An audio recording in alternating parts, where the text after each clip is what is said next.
I'm going to break down the Revopoint INSPIRE 2 like a creator who actually tests gear, not a generic stand-in reviewer. Think of this as me thinking out loud while I'm showing you what I'd actually use, what surprised me, and what I'd tell a friend who's on a budget but wants real results. Let's dive in and connect the dots beyond the spec sheet. I grabbed the INSPIRE 2 and a shiny object to stress test its reputation for handling reflections. The first takeaway: this is not a revolution, but an incremental nudge forward. On paper, the improvements look solid: a tighter accuracy range, a hybrid scanning approach, and a supposed ability to handle shiny surfaces without spray.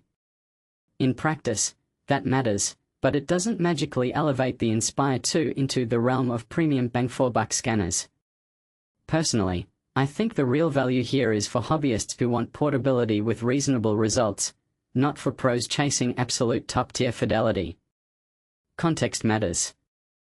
Revopoint isn't pretending this is a workstation replacement. It's marketed as an approachable, portable option that sits nicely between cheap starter and semi-serious toy.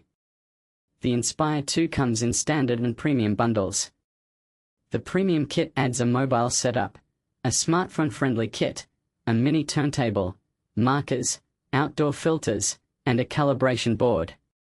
If you're often scanning on location with a phone, that's a compelling buy.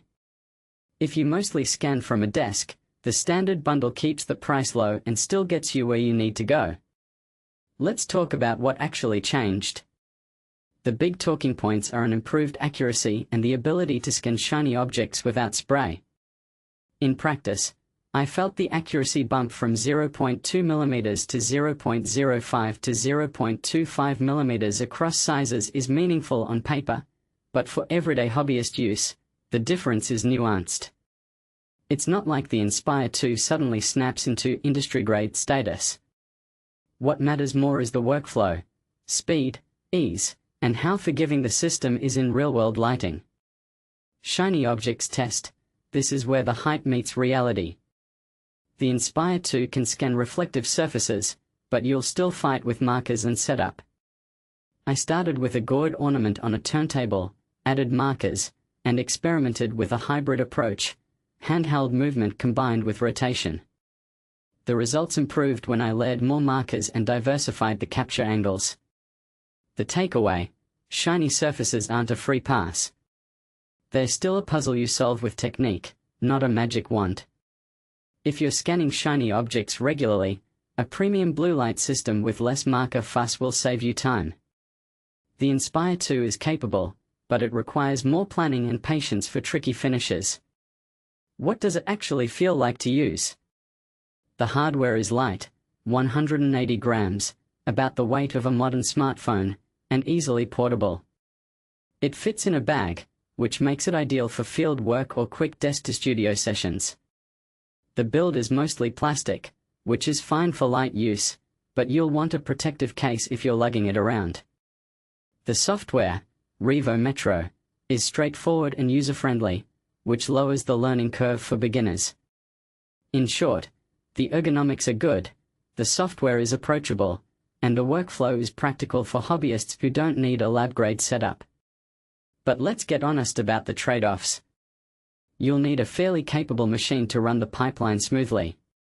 In particular, a machine with robust GPU acceleration helps a lot, and the laser mode is PC only. If you're on a Mac or an older system, you'll feel the bottleneck, both in speed and stability. The performance sweet spot tends to be a camera, a reliable GPU, and a USB-powered setup that doesn't strain your laptop for long captures. If you're after rock-solid top-tier accuracy or frequent, dense scans of complex textures, you'll likely outgrow the INSPIRE 2 quickly. So who is this for, really? I'd frame it like this: entry-level yet capable for medium-sized objects, portable enough for field use, and affordable for hobbyists who want a legitimate workflow without breaking the bank. If you're a casual 3D printing enthusiast, or a student building a small but practical rig, this is worth considering.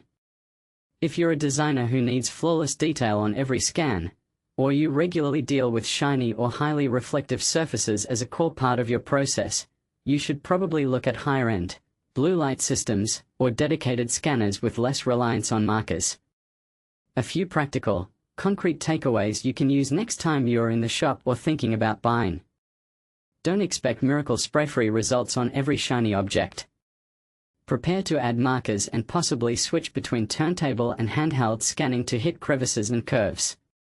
That hybrid approach is your friend here. If portability is your priority, the premium kit is a smart add-on.